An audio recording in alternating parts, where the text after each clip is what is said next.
Добрый день. У нас в гостях Юлдашев Атабек Бахадырович, один из лучших ветеринаров Республики Узбекистан, с очень интересной и удивительной судьбой, который помог очень многим нашим гражданам, и мы бы хотели бы его представить. Здравствуйте. Здравствуйте, я Юлдашев Атабек Бахадырович. Я владелец 2 ветеринарных клиник. Так как являюсь сам ветеринарным врачом и мечта детства, вот поднимаю у нас ветеринарную деятельность, помогаю братьям нашим меньшим, занимаюсь непосредственно обучением штата и спасаю жизни.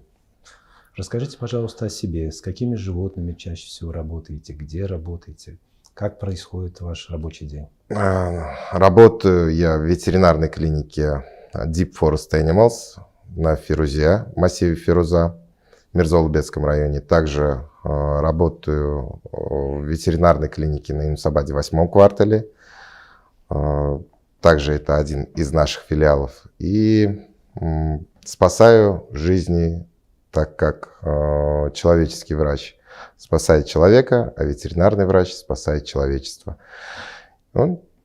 Потихоньку лечим животных. Расскажите, пожалуйста, с какими животными к вам чаще всего обращаются? Чаще всего в ветеринарную клинику обращаются с мелкими домашними животными.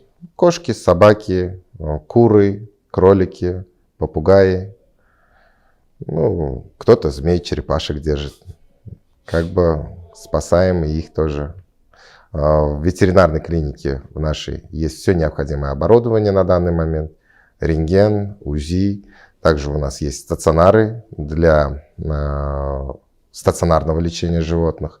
Либо в данной современности, так как у людей не особо много времени ходить с животными в клинику, у нас есть стационары для того, чтобы был контроль за процедурами, за плановым обследованием, за плановыми инъекционными препаратами, инфузионными.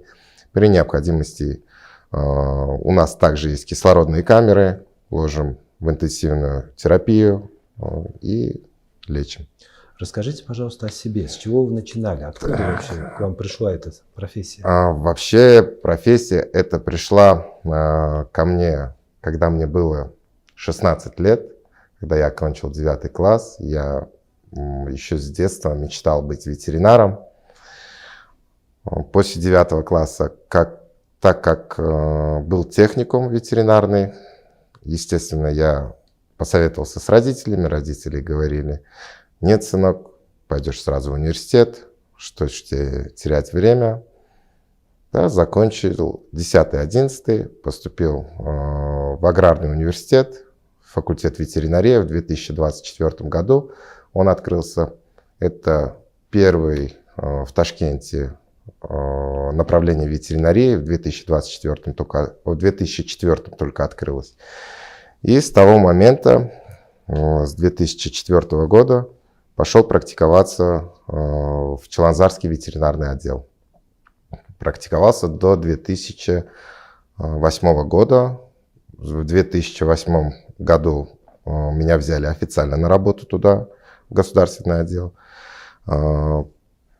Проходил работу, в 2008 закончил университет и сразу же поступил в магистратуру. Параллельно работал и параллельно учился в магистратуре. На тот момент я занимал маленькую должность санитара. Все началось потихоньку. Затем врачом в отряд по бешенствам. Затем стал врачом в поселок. В поселок перевели меня врачом, это в Мирзо-Улугбекский район.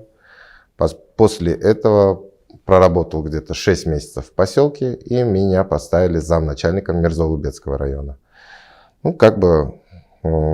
Деятельность ветеринарии стоять барьером между болезнями животных, которые особо опасны для человека, и соблюдать все плановые мероприятия, чтобы особо опасные заболевания не перешли человеку.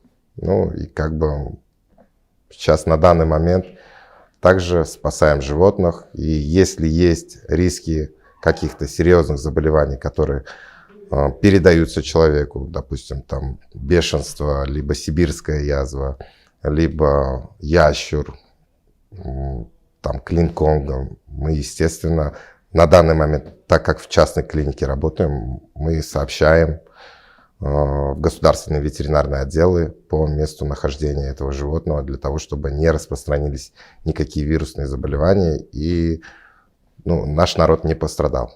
Какие самые распространенные проблемы у животных? Самые распространенные проблемы у животных, если брать в учет мелких домашних, кошек, собак, это чаще всего неправильное кормление. Если брать крупнорогатый скот, естественно, также неправильное кормление, невнимательность. Иногда крупнорогатому скоту могут там в корму пакеты попасться, веревки от сена, перчатки уходят от рабочих. У мелкодомашних животных, чаще всего интоксикация из-за неправильного кормления. Скормили там испорченной едой, жалко было выкидывать, отдали собаке, либо отдали кошке, и в итоге интоксикация. На данный момент очень большие проблемы в этом, потому что менталитет нашего государства еще не понимает в том, что животных, которых кормишь натуралкой, только держишь на натуралке. Животных, которые кормишь кормами, только кормами. Натуралка — это не значит, что использовать в корм животным ту еду, которую употребляет человек. Ни в коем случае этого нельзя делать, потому что когда мы готовим для себя, мы чаще всего используем соль, мы используем разные специи, что противопоказано всем домашним животным.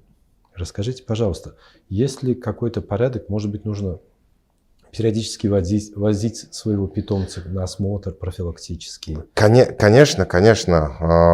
Периодически вообще, так же, как и люди планово должны обращаться к врачам, также и животные должны планово обращаться к ветеринарам.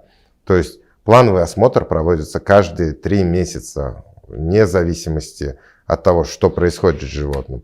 Это минимально. А лучше каждые 1,5 месяца приходить на запись к ветеринарному врачу, смотреть, полный сдавать чекап, сдавать анализы, делать УЗИ и при необходимости рентген-диагностика, и смотреть за здоровьем своего питомца.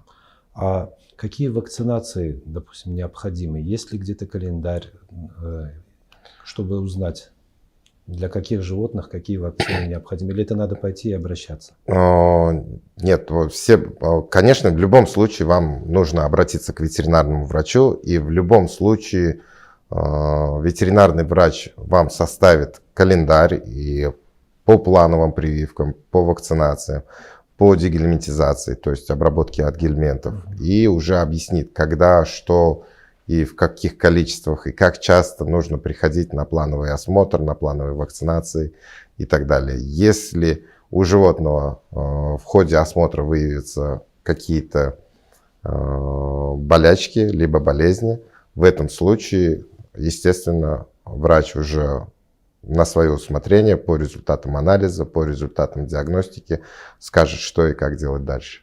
Атабек, расскажите про самых экзотических животных, которых вам довелось лечить, оперировать. Я знаю некоторых, но вы расскажите. Так, оперировать удалось львов, оперировали, медведей, змей. В Узбекистане? В Узбекистане, да. Питонов 9-метровых тоже. Инородные тела выводили через ротовую полость. Сейчас на данный момент развиваемся еще, и клиники тоже развиваются. Планируем еще докупать оборудование. Планируем запустить первый в Узбекистане на данный момент ингаляционный наркоз, который еще на данный момент ни в одной клинике ветеринарной не практикуется. В Ташкенте именно, в Узбекистане. Планируем лапароскопы взять, то есть проводить операции через проколы. Планируем, конечно, поднимать уровень ветеринарии на хотя бы уровень ветеринарии в Казахстане, хотя бы на уровень ветеринарии в России. Очень сильно отстаем в плане медицины по сравнению с этими странами. Понятно. А какие самые сложные были случаи в вашей практике? Самые сложные, ну, я не скажу, что сложные случаи в практике. В практике работы с животными абсолютно никаких сложностей не возникает. Основная проблема возникает с владельцами животных, потому что сам ветеринарный врач, он работает с животным, но животное разговаривать не может. И основную всю диагностику проводит техника, то есть УЗИ, рентген, рентгенография, либо анализы по крови.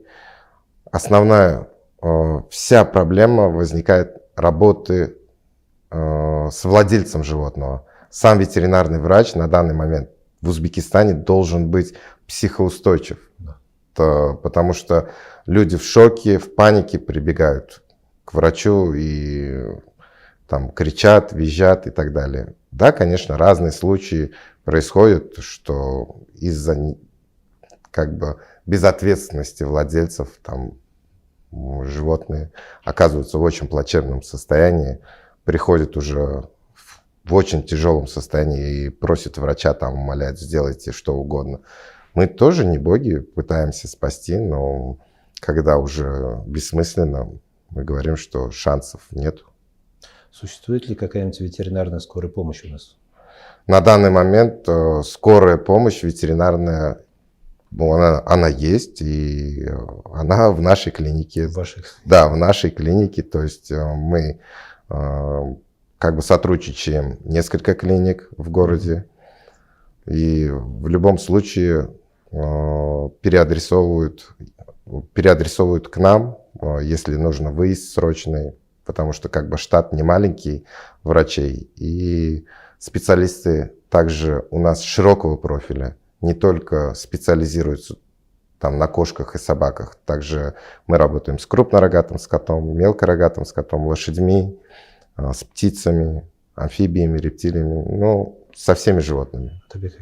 Для молодого поколения, для тех, кто только учится сейчас на ветеринаров, что бы вы посоветовали, какие направления, куда идти? Так, ну, направление для начала нужно, чтобы кто в будущем хочет быть ветеринаром, наверное, в первую очередь любовь к животным, ну и стремление к знаниям. Далее уже, если есть любовь и стремление, то всему остальному мы можем принять в нашу команду и как бы вырастить у себя хорошего специалиста, если это все есть у человека. Понял. Спасибо большое вам за то, что вы сегодня пришли, уделили нам свое время. Нам было очень интересно, был очень интересный разговор. Спасибо вам. Спасибо вам.